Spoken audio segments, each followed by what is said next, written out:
আমার বয়স ২৫ বছর বা আমার বয়স ৩০ বছর। আমি কি জার্মানিতে এফএসজে বা বিএফডি নিয়ে আসতে পারবো? এই প্রশ্নটা আমরা খুবই ঘন, ঘন পেয়ে থাকি। আজকের এই ভিডিওতে আমি আপনাদের এই প্রশ্ন ক্লিয়ার করার চেষ্টা করব। নট অনলি দিস, আমি আসলে আজকের এই ভিডিওতে ক্লিয়ার করার চেষ্টা করব যে আপনি যদি এফএসজে বা বিএফডি নিয়ে জার্মানিতে আসতে চান, আপনার আসলে কি রিকোয়ারমেন্ট মিট করতে হবে? এফএসজে বা বিএফডি জার্মানিতে আসার অন্যতম একটা সহজ উপায়, অন্যদিকে অন্যতম একটা ভালো অন্যতম একটা ভালো সুযোগ আপনার জন্য জার্মানিতে এসে নিজেকে জার্মান যে জব মার্কেট আছে বা জার্মান যে কালচার আছে সেটার সাথে নিজেকে মানিয়ে নেবার জন্য। আমি এই কথাগুলো কেন বলছি? সেই জিনিসটা বোঝাতে হলে আপনাকে আমার প্রথমে বোঝাইতে হবে যে আপনি যদি বাংলাদেশ থেকে এফএসজে বা বিএফডি নিয়ে আসতে চান, আপনার আসলে কী রিকোয়ারমেন্ট মিট করতে হবে। সর্বপ্রথম আমি যদি বলি তাহলে একটা একাডেমিক রিকোয়ারমেন্ট, সেটা হচ্ছে যে বাংলাদেশের SSC, HSC, diploma, bachelor, what ever করে আপনি জার্মানিতে এফএসজে বা বিএফডির জন্য অ্যাপ্লিকেশন করতে পারবেন। তার মানে আপনার যদি একটা নর্মাল এসএসসি থাকে, এইচএসসি থাকে, ডিপ্লোমা থাকে, ব্যাচেলর থাকে, আপনি জার্মানিতে এফএসজে বা বিএফডিতে অ্যাপ্লিকেশন করার জন্য একাডেমিক্যালি ফিট।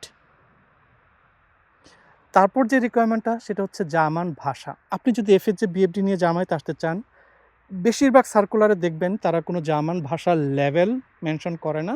তারা বলে আপনার জার্মান ভাষার ভালো দক্ষতা থাকতে হবে। এখন এই ভালো দক্ষতা মানে কি?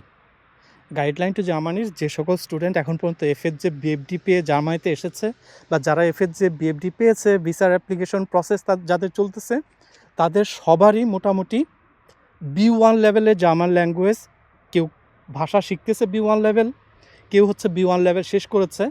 ২-১ জনের হাতে B1 এর সার্টিফিকেট আছে, কিন্তু ৯০% স্টুডেন্টের হাতে কোনো সার্টিফিকেট নেই। আমাদের এখন পর্যন্ত প্রায় ৭-৮ জন স্টুডেন্ট ভিসা পেয়েছে এফএসজে বিএফডি নিয়ে, আরও ৭-৮ জনের ভিসা প্রসেসিংয়ে আছে। তাদের মধ্যে মোটামুটি ২ থেকে ৩ জনের মাত্র জার্মান ভাষার সার্টিফিকেট আছে, বাকি কারো জার্মান ভাষার সার্টিফিকেট নাই। সো আপনারা যারা এই প্রশ্ন করেন ভাইয়া সার্টিফিকেট আছে কিনা, সার্টিফিকেট লাগবে কিনা, A2 ল্যাঙ্গুয়েজ দিয়ে হবে কিনা, A2 নট এনাফ।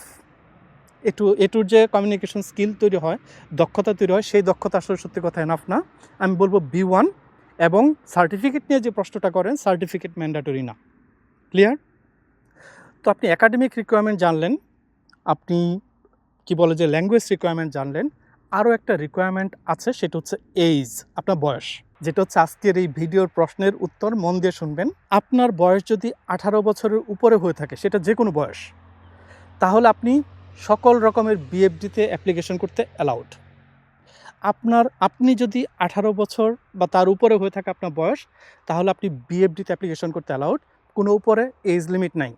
আবারও ক্লিয়ার করতেছি, আপনার বয়স যদি 18-র উপরে যে কোনো এজ হয়ে থাকে, 18, 25, 30, 35, হোয়াট এভার এজ আপনার যদি হয়ে থাকে, তাহলে আপনি জার্মানিতে বিএফডিতে অ্যাপ্লিকেশন করতে অ্যালাউড।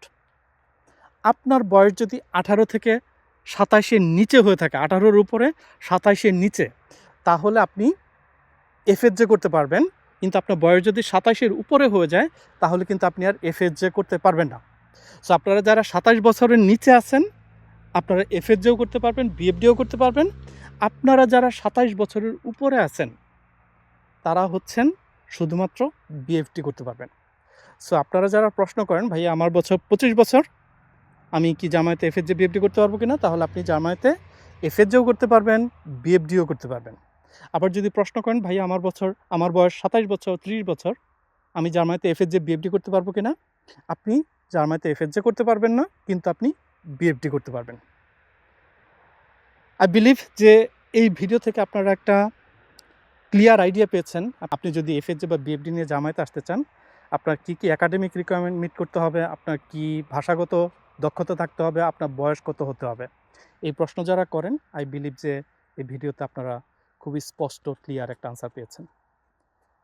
আপনারা যদি এফএসজে বা বিএফডি নিয়ে জার্মানিতে আসতে চান, guideline to Germany FSJ BFD preparatory একটা কোর্স অফার করে থাকে। guideline2germany.com এই ওয়েবসাইটে যে আপনার সেই কোর্সের ডিটেলস দেখবেন।